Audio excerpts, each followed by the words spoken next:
Savaya, we are still kind of figuring out this technology a little bit. You got to bear with us. It is a small studio we are running here.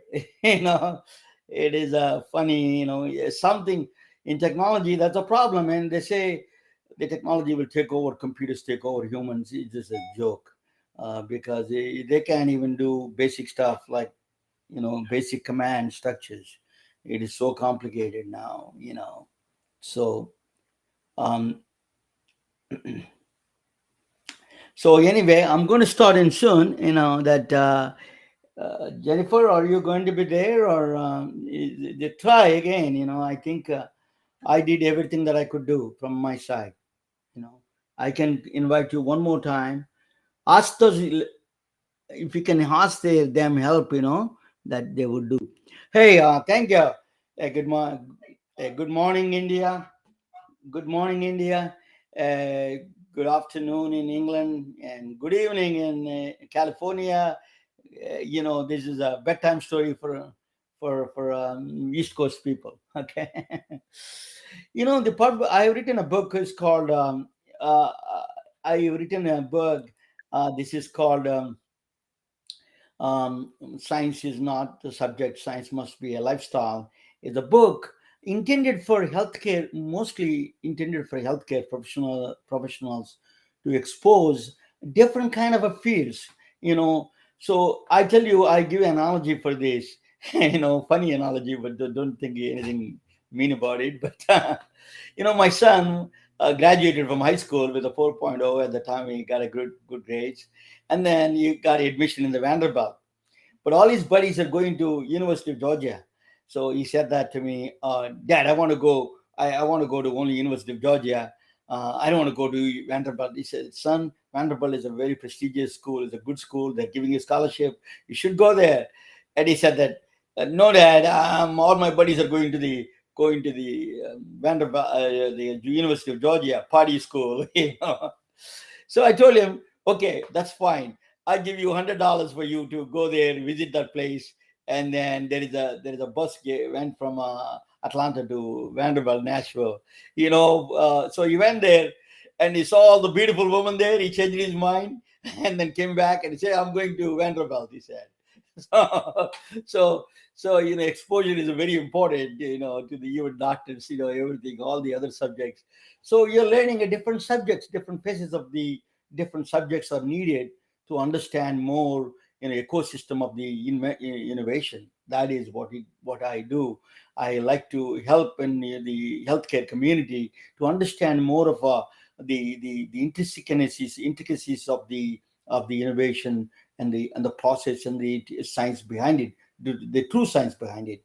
And the technology is a tool, you got to use it. So, but the technology doesn't come first. You need to have a innovation idea, and then the technology comes next. But anyway, today is I'm going to introduce you a machine. It's a miracle machine in the medicine. That's what I call. It is called a magnetoencephalograph.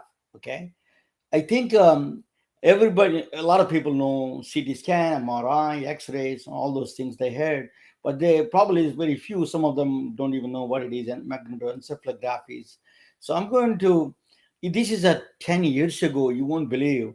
I did a some video on the magnetoencephalograph 10 years ago. I'm going to share with you first, and let you look at the video, and then I'm going to share the screen, and then just as a 4 minute video. It is very interesting. See that how magnetoencephalograph was born. Okay, just a minute. So um,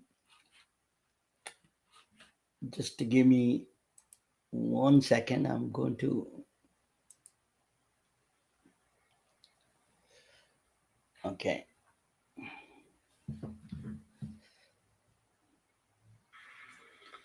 You might have heard. Okay, about just a minute. That predicts World Cup winner, or at least you've seen at the dinner table. Just a minute. The screen I'm talking about is Nader. This screen accidentally fell on us 100 years ahead of its time. His great contribution to the medical field is invaluable. Just a minute, I'm going to read Revolutionizes that, the guys. way you predict and diagnose diseases. This grade hunts cancer cells like you've never seen before. It will pick up source of seizures in the brain like no other. Heard about a psychic squid that predicts a World Cup winner, or at least you have seen at the dinner table. The squid I'm talking about is neither. This squid accidentally fell on us 100 years ahead of its time. The squid contribution to the medical field is invaluable. It revolutionizes the way you predict and diagnose diseases. This squid hunts cancer cells like you've never seen before. It will pick up source of seizures in the brain like no other. It is just not picking the needle from a haystack. It can pick your last nail from the Appalachian Mountains. Hello, my name is Ramana Anamaraju. I have a passion for physics, specializing in allied healthcare, and above all, concern for well-being of all humanity. Edward Flynn was hit by tragedy twice and lost both of his wives to breast cancer. When his first wife fell in coma, he used to visit her at the hospital. He used to whisper in her ears, wondering she may be understanding what he was saying. After a few months, she died. Not knowing his wife understood his undying love for her or not is frustrating. Then second wife, after a brief marriage, lost to breast cancer again. He is determined to do something about it. Edward Flynn is neither king nor can afford to build a Taj Mahal in memory of his beloved wives. But he built something better. He built SQUID. Acronym for SQUID is Superconducting Quantum Interference Device. As strange as that name is, this device is out of this world. He brought a mystical and elusive quantum nature of our universe to the benefit of the world of humanity. Edward Flynn is a nuclear physicist at the prestigious Los Alamos Defense Laboratories. He gave a remarkable gift from mother of all sciences, physics, to the field of medicine. A new machine, Magnetoencephalography, was born, usually referred as a MEG scanner. This exotic hair-blower-looking machine is a MAG helmet made up of several squids, which are quantum devices that are designed by Edward Flynn's team. This machine, without touching the body, can read magnetic fields coming from a body that are 100 million times weaker than our Earth's magnetic field. Amanda Malmsberg of Wisconsin fell on the kitchen at the age of 8 with a first epileptic seizure. She was getting seizures almost 100 times a day by the age 16. With the help of neuroradiologist Dr. Deepak Raghavan, they made a journey deep into her brain by using MEG scanner without single incision, looking for the elusive source of epilepsy. It is just like looking for a needle in the Grand Canyon. It is that difficult. They found the source of her problem hiding deep inside of her brain. No other modality, including powerful MRI, even come close to these findings. The very tiny source of area that is causing her seizures was surgically removed, and Amanda is living happily ever after without even a single incident of seizures. The woman's life was given back by this remarkable machine.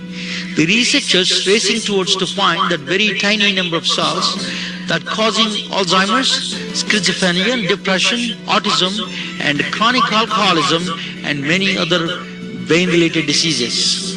MEG scanner is taking on the most challenging and the deadliest disease of all for women, breast cancer. With the present technologies, you needed 10 million cells to be affected before it shows up on any modality or device like a mammography or MRI. But the MEG scanner hunts for those few thousand cells causing cancer out of 90 trillion cells, not a billion, 90 trillion cells.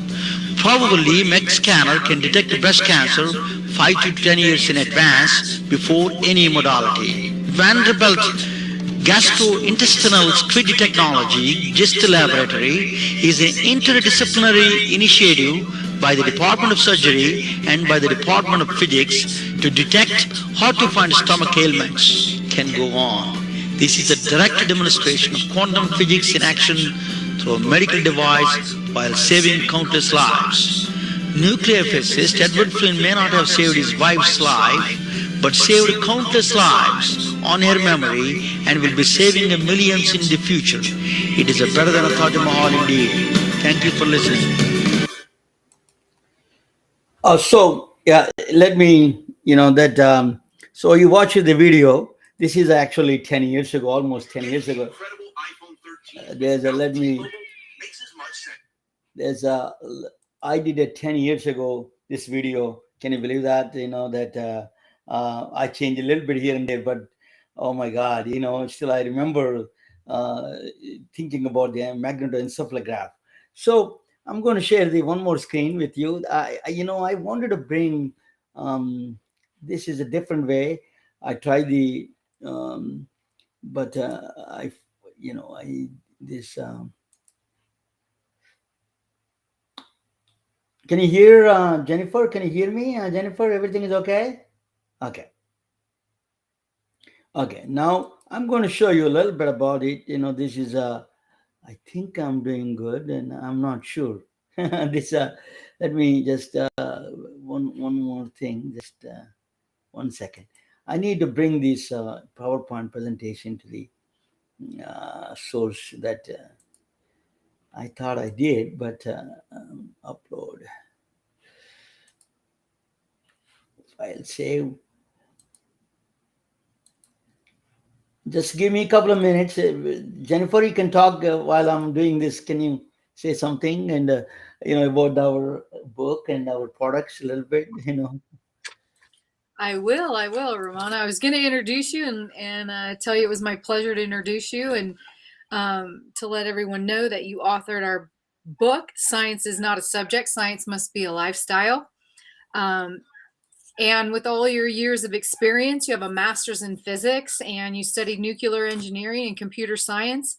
We're incredibly excited to have you talk to us about all kinds of different topics regarding healthcare and history and all of those things. So we captured all of that in our merchandise that we have in a patented art design. And are you ready to go? But if you go to our website, www.dailywearformedicine.com, you'll see our cups. There's a whole bunch of merchandise, but here's one of our cups and our designs. Here's our logo. And so I'll show you a bag or something after Ramona finishes talking to us today on the topic of this machine. I will not even attempt to say what it is. So Ramona, take it away. Thank you, Jennifer. Thank you so much. So this is a magnetoencephalograph. It's a very, there's a two kinds evolved after I made that video. There's a new phenomenon, new field came in. It's called cardiography. I tell you what they do with it. So magnetoencephalograph is for the brain. On the left side, so our body is full of passing through currents. Basically, brain is 10 volts, a circuit basically. It's basically you can put a bulb on it and then it should glow up. So it should glow. So we have the currents go in our body, electrons moving around. That's what the current is. So the brain has this electrical movements in the brain. Brain is a big electrical circuit, and the right side heart is also produces the electrical phenomena. That notes that you get the electrical signal to pump the beats. So there's the magnetic aura they call aura. It is called, but I'm calling it a slang way. But it's actually there is an aura. It's outside of our body. In fact, it goes to extends outside of our body. They both the magnetic waves are like extends outside of our brain and outside of heart. So you see on the right side is the heart, the left side is the brain. That is about the magnetic. So what is the current and the light you see now, the light you're seeing, it has a combination. It is a combination of electric current and the magnetic field. A current produces the magnetic field. That's what it is. So whenever there is a current, there is a expect magnetic field to be present there. So That's a very basic sciences, electromagnetic theory that is called. That is basically even the light travels follows that the phenomena in the electromagnetic structure. James Clerk Maxwell gave a mathematical equations for that. Those are four equations. They are really time tested equations. Still, even now, we have to use those equations for the to find the electromagnetic particularly visible light. If you want to find out anything on the electromagnetic radiation, he gave a beautiful mathematics for that.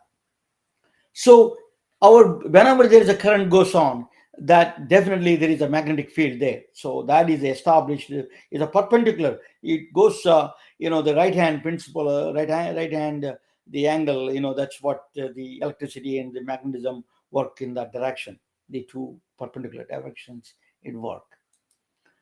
The second one is the magnetic strength. I tell you, our produces the electricity. So when people get epilepsy or something, they test with the EEG machine. You see that a lot of wires coming out of the brain. That is EEG machine. It picks up the electrical circuits, electrical currents. It picks up.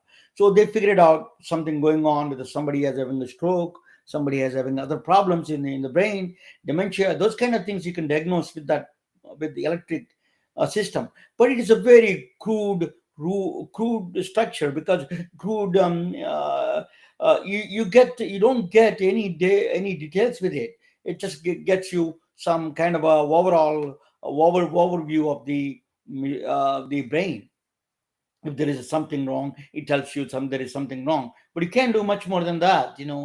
So when this machine the MRIs came in, they went into further CT scan, and MRI came in with a contrast. You can do a lot more. The resolutions are much more higher. I tell you what the resolution means. So the when the current goes through, the magnetic strength come from our brain is a very feeble, extremely feeble. I tell you, it's a billion times smaller than electric electromagnetic field. Earth's magnetic field. Earth's magnetic field is humongous. So it over encroaches the magnetic field of the brain.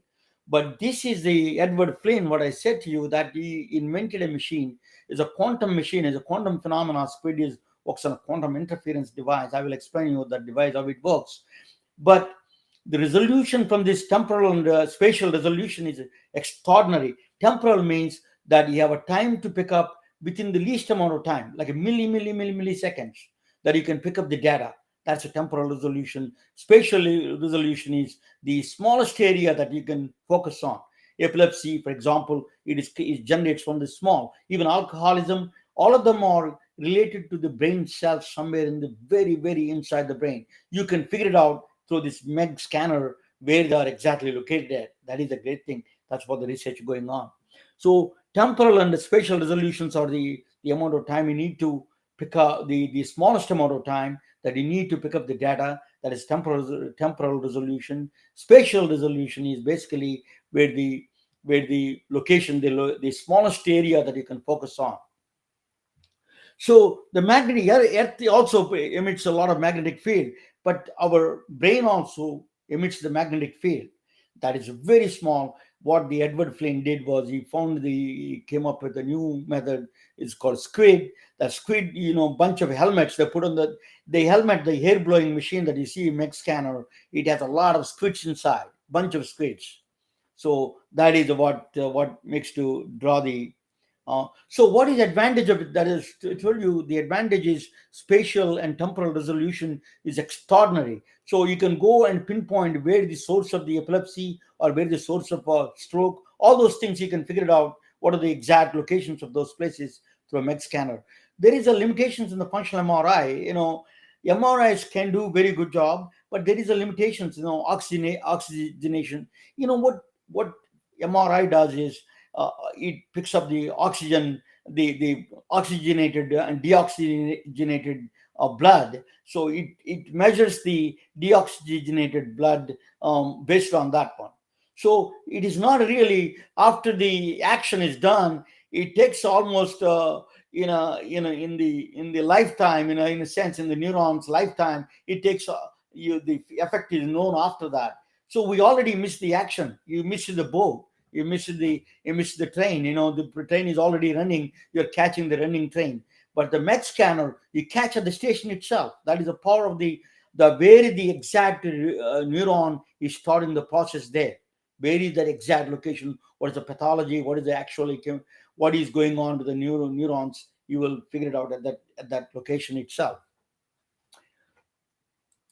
So the oh sorry that so I told you about the magnetic strength is a very that so the there is another scientist, Josephson, is called Josephson junction.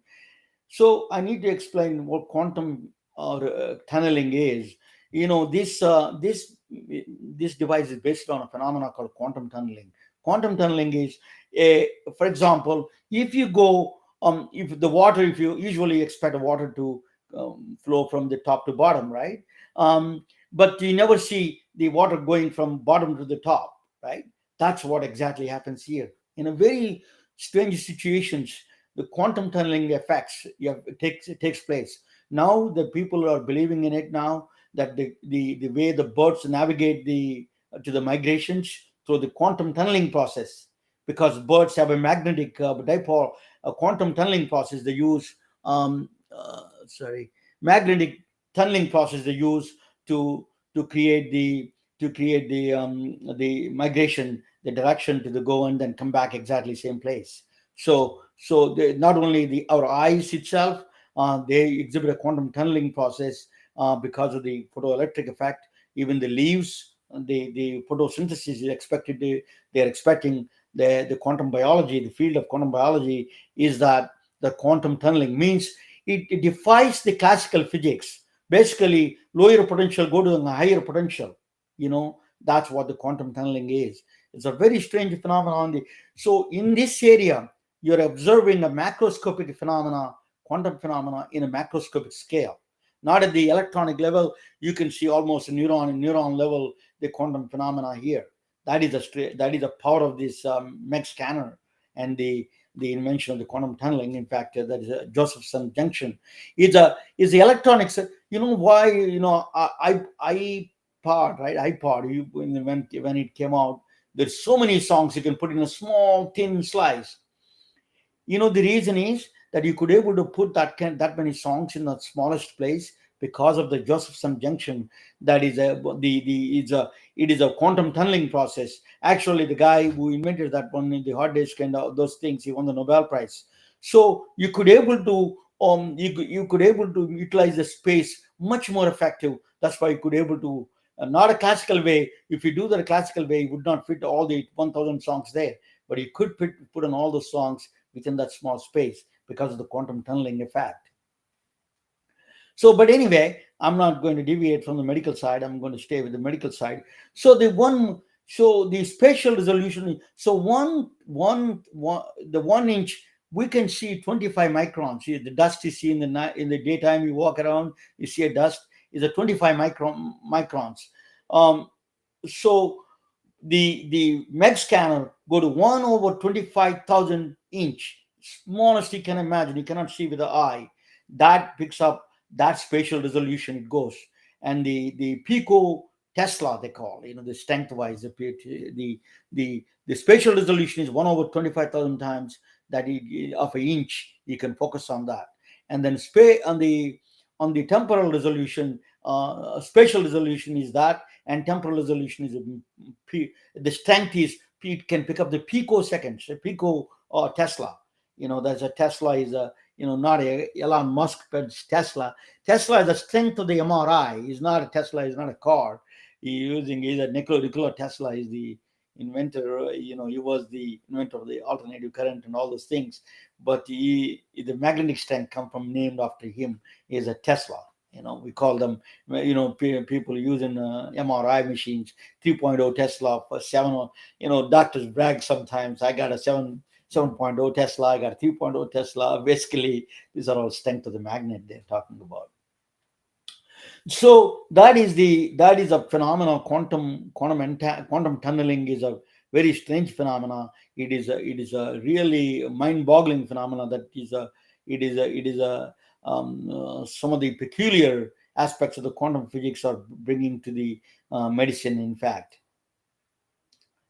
So the next is, then what is that used for? They wanted to use Deepak Raghavan. What is Deepak Manoj Raghavan? His name is a neuroradiologist in Wisconsin.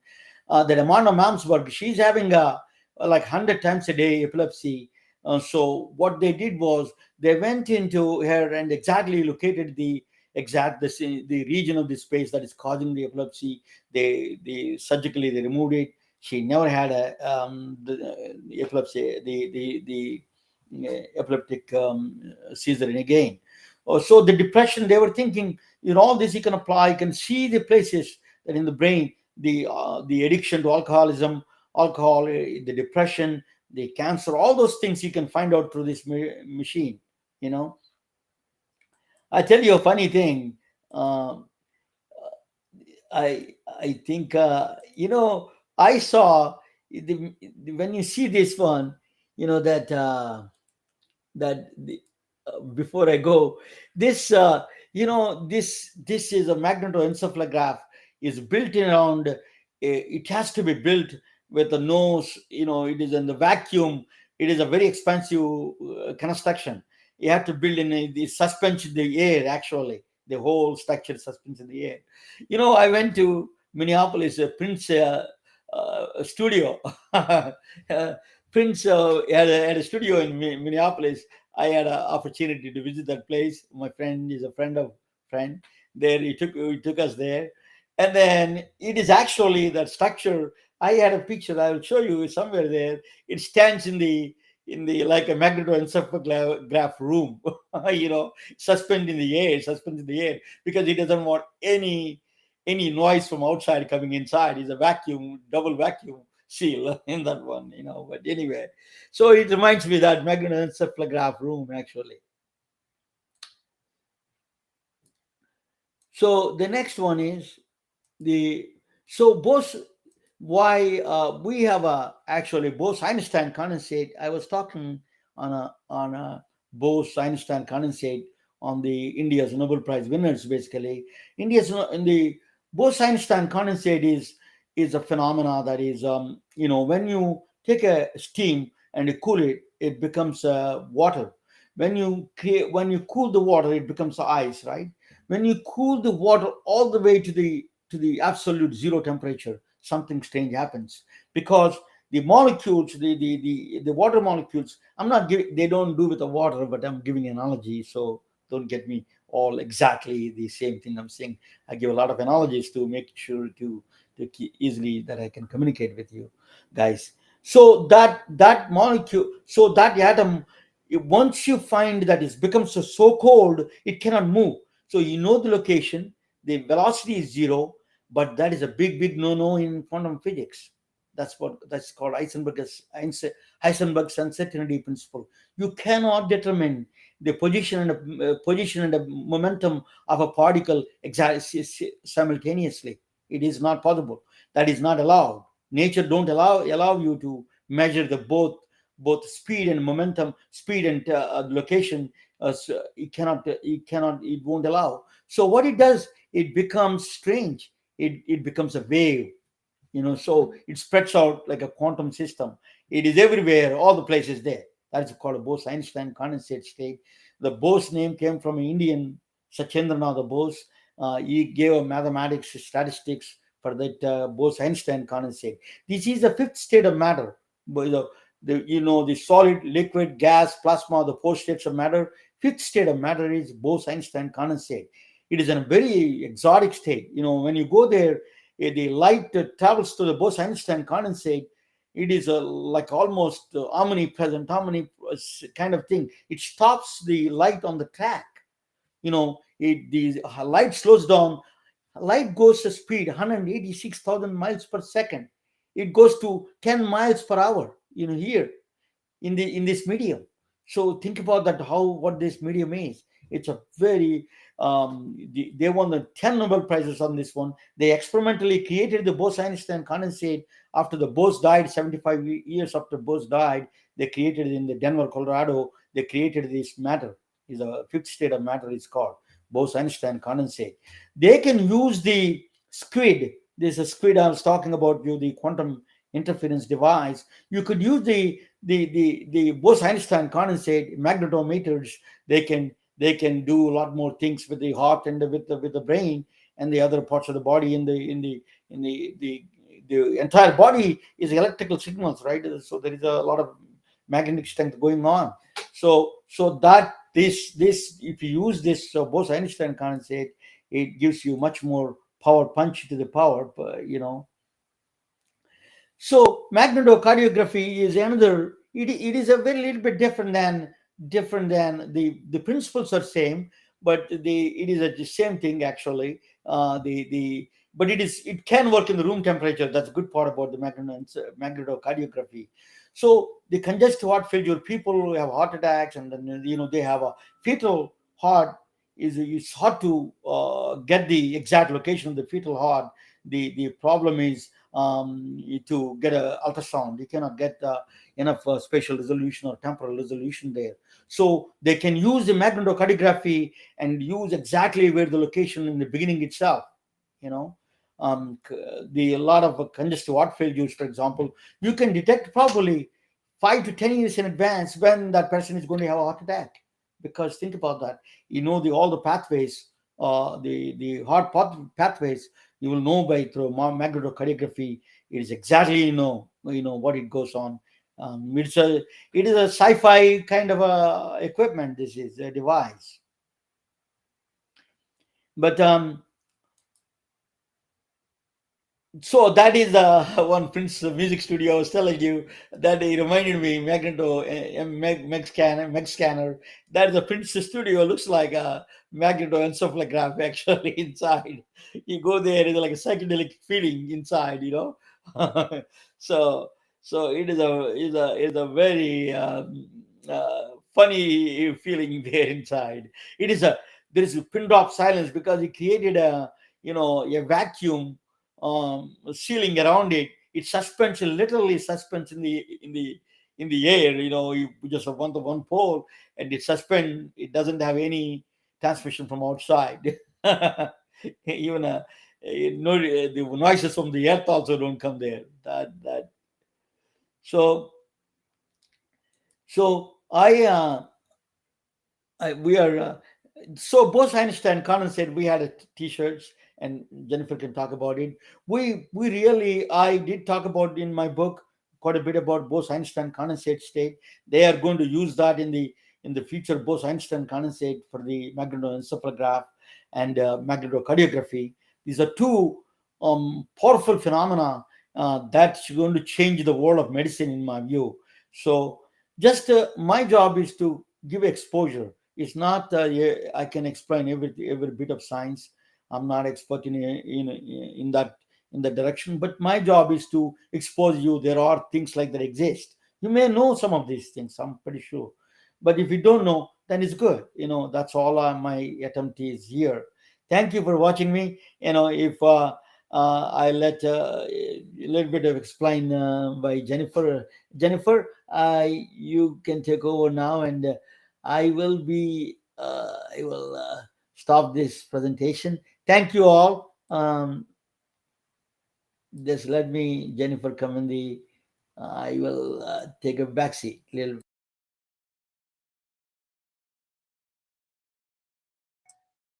Thanks, Ramana. Truly appreciate it. I didn't know that those two machines exist, so it's incredible. I'll just talk a little bit about our book and some of our merchandise.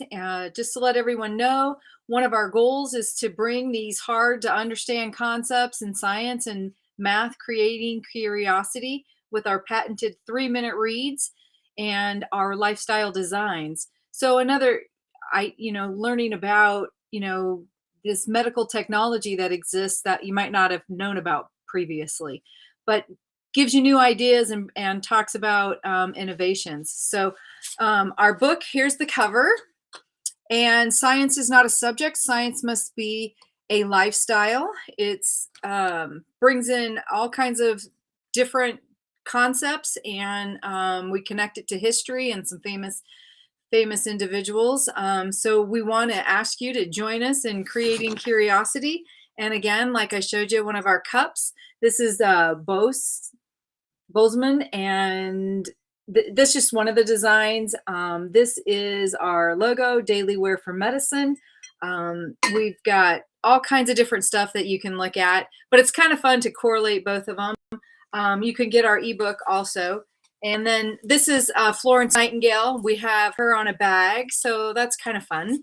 But we just would appreciate it, and just want to create curiosity and have everybody have a little fun and something a little different than anything that you probably have seen or heard about before. So go to our website, www.dailywearformedicine.com. You can find us on Amazon Merch and on Etsy. So thank you very much. Thanks, Ramana. Thank you all. Thank you for joining.